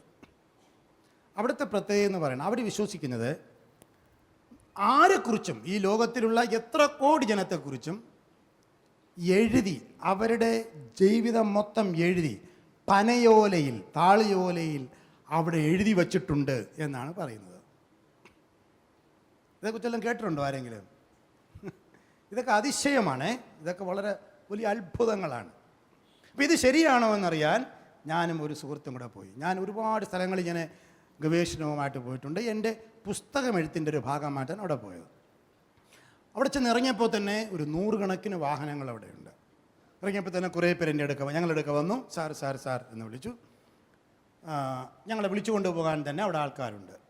ഞാൻ വേറൊരാളിനെ വിളിച്ച് അറേഞ്ച് ചെയ്തിട്ടാണ് പോയത്. അവിടെ കൊണ്ടുപോയി ഒരു കമ്പ്യൂട്ടർ സെൻറ്റർ, ഒരുപാട് കമ്പ്യൂട്ടർ സെൻറ്റേഴ്സ് ഉണ്ട്. ഇന്നെല്ലാം വളരെ മോഡേണൈസാണ്. പണ്ട് ഈ താളിയോലയൊക്കെ ഇന്ന് കമ്പ്യൂട്ടർ സെൻറ്ററിലാണ് വെച്ചിരിക്കുന്നത്. അവിടെ കൊണ്ടുപോയിട്ട് നമ്മുടെ ജനനത്തീയതി അവർക്ക് പറഞ്ഞു കൊടുക്കുക, ഡേറ്റ് ഓഫ് ബർത്ത് ഇത്രയും പറഞ്ഞു കൊടുത്തിട്ട് നമുക്ക് പോകാം. അവർ പറഞ്ഞു സാർ പൊയ്ക്കോ, ഒരു 4 മണിക്കൂർ കഴിയുമ്പോൾ വാ, നാളെ വന്നാൽ അത്രയും സൗകര്യം. അപ്പോൾ നാളെ നമുക്ക് വരാൻ പറ്റില്ല, ശരി 4-5 മണിക്കൂർ കഴിഞ്ഞ് വരാൻ പറഞ്ഞു. ഞാൻ പോയി ഭക്ഷണവും കഴിച്ചിട്ട് ഞങ്ങൾ രണ്ടും കൂടെ വന്നപ്പോൾ കുറേ താളി ഗ്രന്ഥങ്ങൾ അവിടെ എടുത്ത് വെച്ചിട്ടുണ്ട്. ഇരിക്കാൻ പറഞ്ഞു, ഇരുന്നു. ഈ താളി ഗ്രന്ഥങ്ങൾ ഇങ്ങനെ വായിച്ചിട്ട് ഇദ്ദേഹം പറയാൻ തുടങ്ങി കാര്യങ്ങൾ. ഇങ്ങനെയാണ് എഴുതിയിരിക്കുന്നത്, ശരിയാണോ? അപ്പോൾ അത് എഴുതിയിരിക്കുന്നത് ഒരു പ്രത്യേക ഭാഷയിലാണ്. തമിഴും സംസ്കൃതവും പാലിയും എല്ലാം കൂടെ ചേർന്ന് എഴുതിയ ഭാഷകളാണ്. ഇതെഴുതിയത് അവർ പറയുന്നത് വളരെ പഴയ സാധനങ്ങളാണ്. ഇതെഴുതിയത് അവർ പറയുന്നത് അഗസ്ത്യരും അവരുടെ സിദ്ധന്മാരും എഴുതിയതെന്നാണ്. അപ്പോൾ ഞാൻ വായിച്ച് ഓരോന്ന് പറയും. അപ്പോൾ എൻ്റെ കൂടെ ഇരുന്ന ആൾ വെരി ഗുഡ്, കറക്റ്റാണ്, എക്സാക്ട്ലി ആണെന്നൊക്കെ പറഞ്ഞു. എനിക്കിതൊന്നും പറയാൻ പറ്റില്ല, കാരണം എനിക്ക് തന്നെ എൻ്റെ ജനനത്തീയതി അറിഞ്ഞുകൂടാ. എൻ്റെ ജനനത്തീയതി അപ്പൻ എഴുതിയത് ഒരു ജനനത്തീയതി, അതാണ് ഞാൻ വിശ്വസിക്കുന്നത്, ഡിസംബർ 12. അമ്മ പറയുന്നത് വൃശ്ചികം 28 എന്നാണ്. വൃശ്ചികം 28-ഉം ഡിസംബർ 12-ഉം ഒരിക്കലും യോജിക്കില്ല. എൻ്റെ സ്കൂളിൽ കൊണ്ട് ചേർത്ത് എൻ്റെ ചേച്ചി ചേർത്ത് ഇതൊന്നുമല്ല, വേറൊരു ഡേറ്റാണ്. ഇതെല്ലാം കൂടെ കൂടിക്കുഴഞ്ഞ് കിടക്കുന്നത് കൊണ്ട് എനിക്ക് എന്നെ അറിഞ്ഞുകൂടെ എന്തരാണെന്ന്. അതുകൊണ്ട് ഇയാൾ എന്തൊക്കെയോ പറയുന്നു, ഇതെല്ലാം ഞാൻ കേട്ടുകൊണ്ടിരുന്നു. ഇയാൾ പറയണ പല ഭാഷ എനിക്ക് മനസ്സിലാകുന്നില്ല, കാരണം തമിഴുമല്ല സംസ്കൃതമല്ല, എന്തൊക്കെയോ കൂടെ ചേർത്ത് എന്തൊക്കെയോ ഇയാൾ പറയുന്നു. പക്ഷേ ഇയാൾ പറഞ്ഞത് പലതും വെറും പറച്ചിലല്ല. നമ്മുടെ ഈ പെന്തക്കോസ് പാസ്റ്റർമാർ പറയും പോലെ കള്ളപ്രവചനമൊന്നുമല്ല. ഇത് പറഞ്ഞിട്ട് CD-യിലാക്കി നമുക്ക് തരികയാണ്. കൊണ്ടുവയ്ക്കോ പ്രൂഫ് എന്ന് പറഞ്ഞ് തരികയാണ്. അപ്പോൾ ഇത് നമ്മുടെ പൂർവ്വകാലം പറയും, ഇപ്പോഴത്തെ കാലം പറയും, വരാനുള്ള കാലം പറയും. ഇത് ഇയാൾ പറയണതല്ല, ഈ താളിയോല വായിച്ച് പറയുകയാണ്. അവിടെ എല്ലാം തന്നെ ഒരാളിൻ്റെ ഫോട്ടോ വെച്ചിട്ടുണ്ട്, ഒരു പൊക്കം കുറഞ്ഞ ഒരു കറുത്ത നാടാരുടെ ഫോട്ടോ. അതാണ് അഗസ്ത്യർ. ഇവരെല്ലാവരും പറയുന്നത് ഇത് അഗസ്ത്യർ പണ്ട് എഴുതി വെച്ചത് എന്നാണ്. അപ്പോൾ തിരിച്ച് ഞങ്ങൾ വന്നപ്പോൾ എൻ്റെ കൂടെ വന്ന ആളിന് ഒരേ അതിശയം. അദ്ദേഹം പറഞ്ഞു എന്നെക്കുറിച്ച് പറഞ്ഞതെല്ലാം കറക്റ്റാണ്. ഞാൻ പറഞ്ഞു കറക്റ്റായിരിക്കാം, പക്ഷേ അഗസ്ത്യർക്ക് മേലെ ഒരാളാണ് നമ്മളെക്കുറിച്ച് പണ്ട് ലോകസ്ഥാപനത്തിന് മുൻപ് എഴുതി വച്ചിരിക്കുന്നത്. അതുകൊണ്ട് ഇതൊക്കെ നമ്മൾ ആർക്ക് കേൾക്കണം? ഞാൻ ആ CD എവിടെയെന്ന് പോലും എനിക്കറിയത്തില്ല. എന്തൊക്കെ എഴുതി എന്തൊക്കെ തന്നു, അത് അപ്പോഴേ കളഞ്ഞു, അത്രയേ ഉള്ളൂ. പക്ഷെ ഒരു കാര്യം എനിക്ക് മനസ്സിലായി, ഇങ്ങനെയും ഒരു ശാസ്ത്രം ഭാരതത്തിലുണ്ട്, ഇന്ത്യയിലുണ്ട്. ഇത് കൈവച്ചിരുന്നതും ഈ പ്രത്യേക വർഗമായിരുന്നു.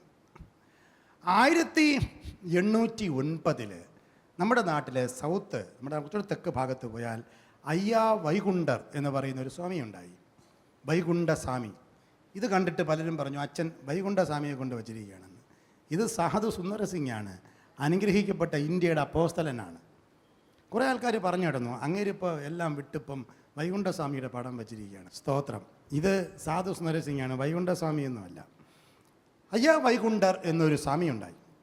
അദ്ദേഹം ആത്മീക സാമൂഹിക പ്രവാചക നേതൃത്വത്തിലൂടെ ഒരുപാട് കാര്യങ്ങൾ മേൽമുണ്ട് സമരത്തിനൊക്കെ നേതൃത്വം കൊടുത്തു എന്ന് പറയുന്നു. കന്യാകുമാരി ജില്ലയിലെ, പ്രത്യേകിച്ച് തെക്കൻ തിരുവിതാംകൂറിലെ ജീവിച്ചിരുന്ന പാവപ്പെട്ട നാടാർ സമൂഹത്തിൽപ്പെട്ടവർക്ക് വേണ്ടി അവരുടെ അവകാശങ്ങൾ സംരക്ഷിക്കാൻ വേണ്ടി അദ്ദേഹം പലതും സംസാരിക്കുകയും പഠിപ്പിക്കുകയും പ്രത്യയശാസ്ത്രപരവും ആത്മീകവുമായ പല കാര്യങ്ങൾക്കും അടിത്തറ പാകി. അതിൽ തിരുവിതാംകൂറിലെ ജാതി അടിസ്ഥാനമാക്കിയുള്ള നിയമങ്ങൾക്ക് അവർ നിഷേധിച്ചിരുന്ന മേൽവസ്ത്രം ധരിക്കാനുള്ള അവകാശമുണ്ട് എന്ന് പറയുന്നു. പക്ഷെ ഇവിടെ ഒരു ചെറിയ കാര്യം എനിക്ക് ചേർത്ത് പറയാനുണ്ട്. 1809 അദ്ദേഹം ജനിച്ചത്. 1809. 1851 അദ്ദേഹം മരിച്ചു. 1806 എഴുതി വയ്ക്കണം, അല്ലെങ്കിൽ ഓൺലൈനിൽ നിങ്ങൾക്ക് ചെക്ക് ചെയ്യാം. എൻ്റെ പ്രസംഗം ഓൺലൈനിൽ കിടക്കും. 1806 റിംഗിൾടോവ് എന്ന മിഷണറിയുടെ വന്നു. അദ്ദേഹം 1816 വരെ ഇവിടെ പ്രവർത്തിച്ചു.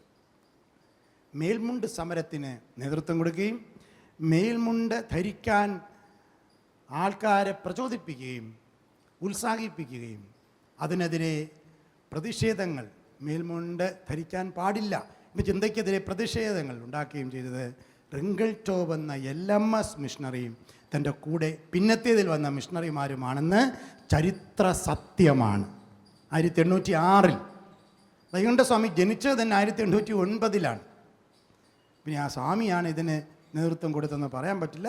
സ്വാമിയും ചില സ്ഥലങ്ങളിൽ പ്രവർത്തിച്ചിരിക്കാം. പക്ഷേ തുടക്കം കുറിച്ചതും ഇതിന് പറഞ്ഞു വച്ചതും ഇവിടെ വന്ന യേശുക്രിസ്തുവിൻ്റെ സുവിശേഷവുമായി വന്ന മിഷണറിമാരാണെന്ന് ഞാൻ ഒന്നുകൂടെ പറയട്ടെ.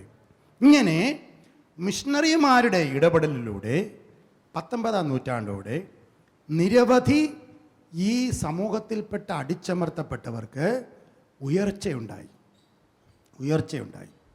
അവർ പിന്നെയും ഭൂവുടമകളും ബിസിനസ്സുകാരുമായി മാറി. ഈ സാമ്പത്തിക വിജയം അവർക്ക് പ്രദേശത്ത് കൂടുതൽ സാമൂഹികവും രാഷ്ട്രീയവുമായി സ്വാധീനം നേടാൻ ഇടയായി. ഇന്ത്യയുടെ ആദ്യത്തെ ഇന്ത്യൻ നാഷണൽ കോൺഗ്രസിൻ്റെ പ്രസിഡന്റ് കാമരാജ് നാടാരായി മാറി. പ്രത്യേകിച്ച് ബ്രിട്ടീഷ് കൊളോണിയൽ കാലഘട്ടത്തിൽ വിദ്യാഭ്യാസവും സാമൂഹിക പരിഷ്കരണവും പ്രോത്സാഹിപ്പിക്കുന്നതിൽ അവർ നിർണായക പങ്ക് വഹിച്ചു. ഇന്ന് തമിഴ്നാട്ടിലെയും കേരളത്തിലെയും ഏറ്റവും സമ്പന്നമായ ചില ബിസിനസ് കുടുംബങ്ങൾ ഇവരിൽപ്പെട്ടവരാണ്. വിവേക്സ്, വസന്ത് ആൻഡ് കമ്പനി, ശരവണ ഭവൻ, ആച്ചി മസാല, ശിവനാടാർ എന്ന് പറയുന്ന പ്രസിദ്ധമായ IT കമ്പനിയുടെ ഉടമസ്ഥൻ. ഇന്ത്യയിലെ തന്നെ അറിയപ്പെടുന്ന ധനികരിൽ ഏറ്റവും വലിയ ധനികരിൽ ഒരാളാണ് ശിവനാടാർ. HCL ടെക്നോളജീസ് എന്ന IT കമ്പനികളുടെ ഉടമസ്ഥനാണ് അദ്ദേഹം.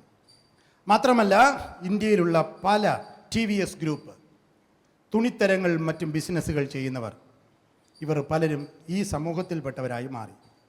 ഇങ്ങനെ ഒരു മുന്നേറ്റം അവർക്ക് പിന്നെയും ഉണ്ടായി. തമിഴ്, ഹിന്ദി സിനിമകളുടെ പ്രശസ്തനായ ജനപ്രിയ നടൻ R മാധവൻ ഈ സമൂഹത്തിൽപ്പെട്ട ആളാണ്. തമിഴ് സിനിമയുടെ സുവർണ കാലഘട്ടത്തിലെ മുതിർന്ന തമിഴ് സിനിമാ നടൻ TS ബാലയ്യ ഈ സമൂഹത്തിൽപ്പെട്ട ആളാണ്. സമുദ്രക്കനി എന്ന നടനും ദേശീയ അവാർഡ് ജേതാവുമായ സംവിധായകൻ ഈ സമൂഹത്തിൽപ്പെട്ട ആളാണ്. ഇന്നത്തെ പല പ്രസിദ്ധ ഫിലിം സ്റ്റാറുകൾ സൂര്യ, വിജയ്, കാർത്തി, തൃഷ, ജ്യോതിക, കാജൽ അഗർവാൾ ഇവരെല്ലാം നാടാർ സമൂഹത്തിൽപ്പെട്ടവരാണ്.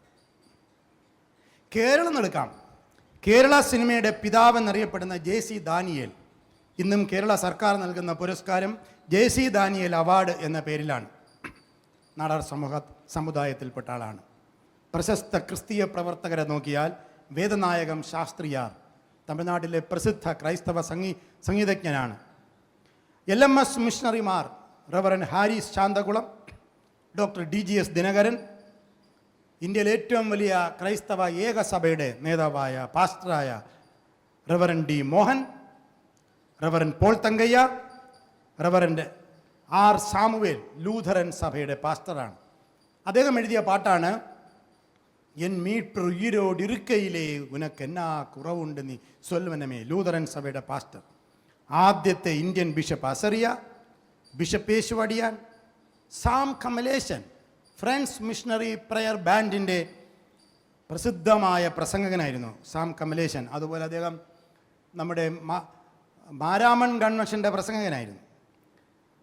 FMBBയുടെ സ്ഥാപകനായ പാട്രിക് ജോഷുവ, ബ്ലെസ്സിങ് യൂത്ത് മിഷൻ്റെ സ്ഥാപകനായ ബ്രദർ ആർ സ്റ്റാൻലി, IEMൻ്റെ സ്ഥാപകനായ തിയോഡർ വില്യംസ്, വിശ്വവാണിയുടെ സ്ഥാപകനായ എമിൽ ജബസിംഗ്, ഇവരെല്ലാവരും ഈ സമൂഹത്തിൽപ്പെട്ടവരാണ്.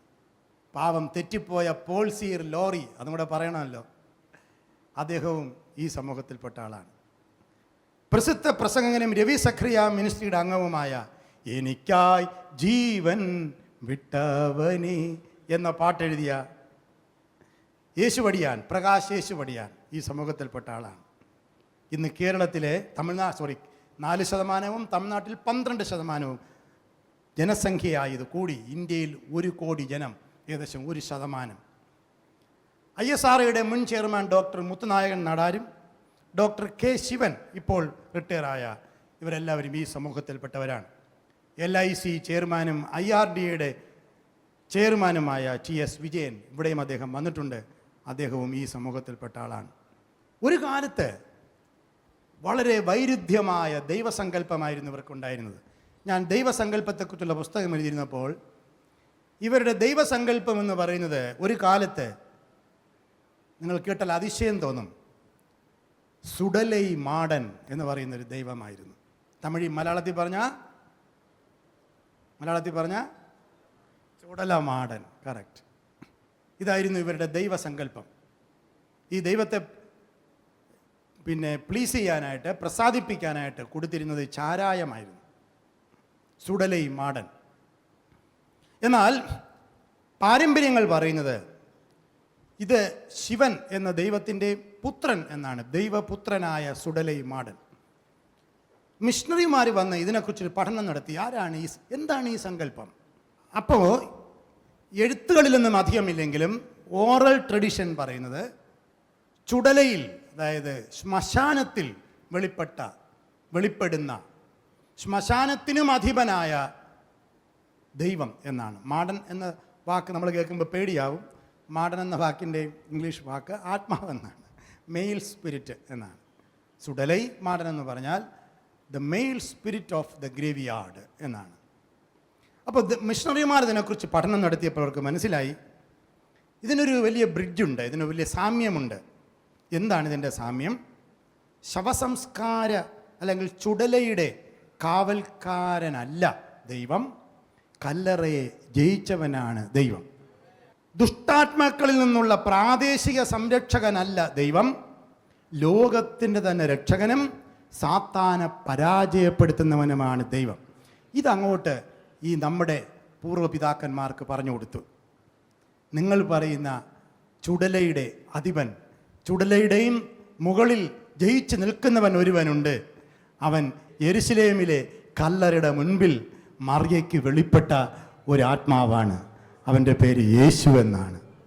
ഇത് കേട്ടപ്പോൾ ഇവർക്ക് എളുപ്പത്തിൽ മനസ്സിലായി. കാരണം ഓൾറെഡി ഇവർക്ക് അങ്ങനെ ഒരു കൺസെപ്റ്റ് ഉണ്ട്. വേറെ ഒരു വിഭാഗങ്ങൾക്കും ഈ കൺസെപ്റ്റ് ഇല്ല, ചുടലയിലുള്ള ദൈവം. എന്നാൽ ഇവർക്കത് പെട്ടെന്ന് മനസ്സിലായി, ചുടലയിലാണ് ഈ ദൈവമുള്ളത്. ബാക്കി എല്ലാ സമൂഹങ്ങൾക്കും ചുടലയിൽ പോകാൻ പേടിയാണ്. പക്ഷെ ഈ സമൂഹം പനയുടെ ആൾക്കാരായതുകൊണ്ട് ഇവർക്ക് ചുടലയിൽ പോകാനും പേടിയില്ലായിരുന്നു, ദൈവത്തെ കാണാനാണ് അവർ പോണത്. പക്ഷേ ഇവിടെ ഇതാ മിഷണറിമാർ പറഞ്ഞു കൊടുത്തു, നിങ്ങൾ അവിടെ പോയാൽ കാണുന്ന ദൈവമല്ല, ചുടലയെയും ജയിച്ച ഒരുവൻ, യെരുശലേമിന്റെ ചുടലയുടെ മുകളിൽ വെളിപ്പെട്ട ഒരുവനുണ്ട്. അവൻ രക്തബലിയും ആടുകളും മദ്യവും ആവശ്യപ്പെടുന്ന ചുടലയുമാടനല്ല, ഒരിക്കൽ മാത്രം താനായി ബലിയായി അർപ്പിച്ചവനാണ്. ആചാരത്തിൽ മാത്രം കാണപ്പെടുന്നവനല്ല, പുനരുത്ഥാനത്തിന് ശേഷം ശരീരത്തോടെ പ്രത്യക്ഷപ്പെട്ടവനാണ്. അവർ പറഞ്ഞു കൊടുത്തതാണ്. മാത്രമല്ല അവർ പറഞ്ഞു, ഭയത്തെ അടിസ്ഥാനമാക്കിയുള്ള പ്രീതിപ്പെടുത്തലല്ല ആവശ്യം, വിശ്വാസത്തോടും സ്നേഹത്തോടും കൃപയെ അടിസ്ഥാനമാക്കിയുള്ള ബന്ധമാണ് ആവശ്യം എന്ന് പറഞ്ഞു. അതുകൊണ്ട് മതം മാറിയ നാടാർ സമുദായത്തിലുള്ളവർക്ക് വലുതും ശാശ്വതവുമായ വീണ്ടെടുപ്പ് നൽകുന്ന അർത്ഥത്തിൽ ചുടലയും മാടൻ പ്രതിദാനം ചെയ്തതിൻ്റെ പൂർത്തീകരണമായി യേശു ക്രിസ്തുവിൻ്റെ നാമം മാറി. അവർ പഴയ അന്ധവിശ്വാസങ്ങളെ വിട്ട് കൂട്ടം കൂട്ടമായി യേശു ക്രിസ്തുവിൻ്റെ പുറകെ വന്നു. ഈ സുവിശേഷം കേട്ടവരിൽ മാറ്റമുണ്ടായി, ഒരു പുതിയ ജനമായി മാറി. അവരാണ് ഇന്ന് കാണുന്ന സമൂഹം. ജനമല്ലാതിരുന്ന ജനം ജനമായി തീർന്ന ഒരു ചെറിയ പഠനമാണ് ഞാൻ നിങ്ങളോട് ഇന്ന് പങ്കുവച്ചത്. കേരളത്തിലും മോശവത്സലത്തെ പോലുള്ള മഹാന്മാരുണ്ടായത് മിഷണറിമാരുടെ സുവിശേഷമാണ്. ഞാനിന്നിവിടെ നിൽക്കുന്നതും മിഷണറിമാരുടെ പ്രവർത്തനം മൂലമാണ്. കാട്ടാക്കടയിൽ ആദ്യം വന്ന മിഷണറി ജോൺ കോക്സ് എന്ന മിഷണറിയായിരുന്നു. അദ്ദേഹമാണ് തിരുപുറം തുടങ്ങിയ സ്ഥലങ്ങളിൽ സുവിശേഷം അറിയിച്ചത്. ഹല്ലേലൂയ! അത് നിമിത്തമാണ് നമ്മളും നമ്മുടെ പൂർവ്വപിതാക്കന്മാരും, എൻ്റെ അപ്പൻ്റെ അപ്പൻ സുവിശേഷം കേട്ട് രാമൻ എന്നുള്ള പേര് മാറി ദാനിയേൽ എന്ന പേര് സ്വീകരിച്ച് ദാനിയേൽ സാരസം ഉപദേശിയായി മാറി ഒരു സുവിശേഷകനായി മാറിയത് കൊണ്ടാണ് ഞാനും നിങ്ങളുടെ മുൻപിൽ നിൽക്കുന്നത്. ഹല്ലേലൂയ! കാട്ടാക്കടയുടെ ചരിത്രം സുവിശേഷത്തിൻ്റെ ചരിത്രമാണ്. നിങ്ങളുടെ ദേശത്തിൻ്റെ ചരിത്രം സുവിശേഷത്തിൻ്റെ ചരിത്രമാണ്.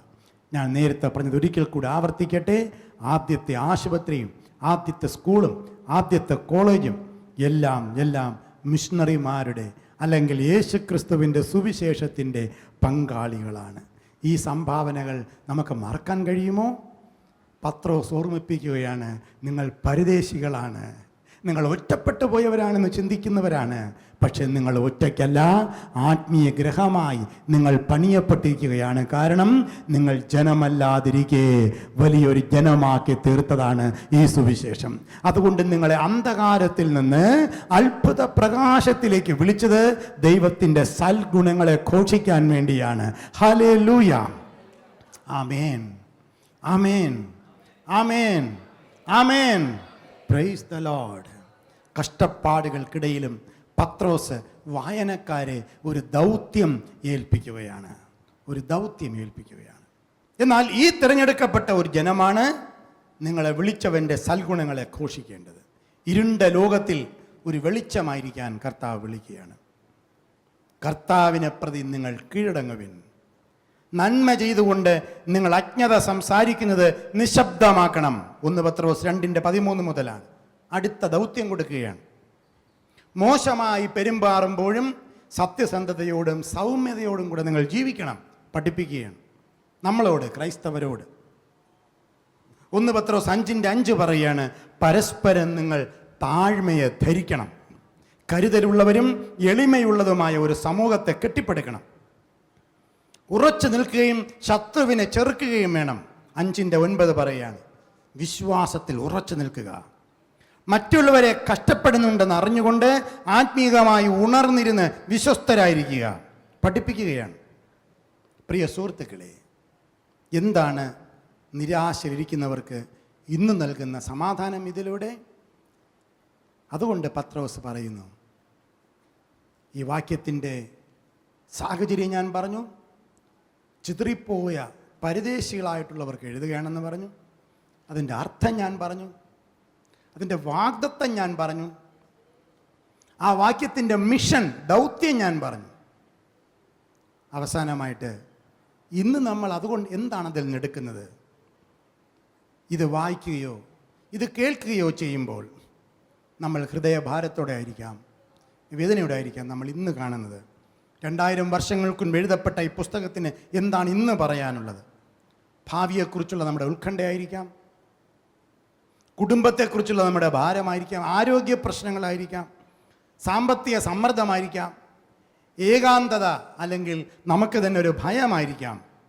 എന്നാൽ ഈ വാക്കുകൾ നിങ്ങളുടെ ഉള്ളിലേക്ക് ആഴ്ന്നിറങ്ങട്ടെ. അവൻ നിങ്ങൾക്കായി കരുതുന്നു. അതുകൊണ്ട് നിങ്ങളുടെ എല്ലാ ചിന്താകുലങ്ങളും അവൻ്റെ മേലിട്ടുകൊള്ളുവിൻ. കരങ്ങൾ ഉയർത്തിക്കൊണ്ട് പറയാം, യേശു എനിക്ക് വേണ്ടി കരുതുന്നു. അതുകൊണ്ട് എൻ്റെ എല്ലാ ചിന്താകുലങ്ങളും യേശുവിൻ്റെ മേലിടുന്നു. ഹല്ലേലൂയ! ആമേൻ, ആമേൻ.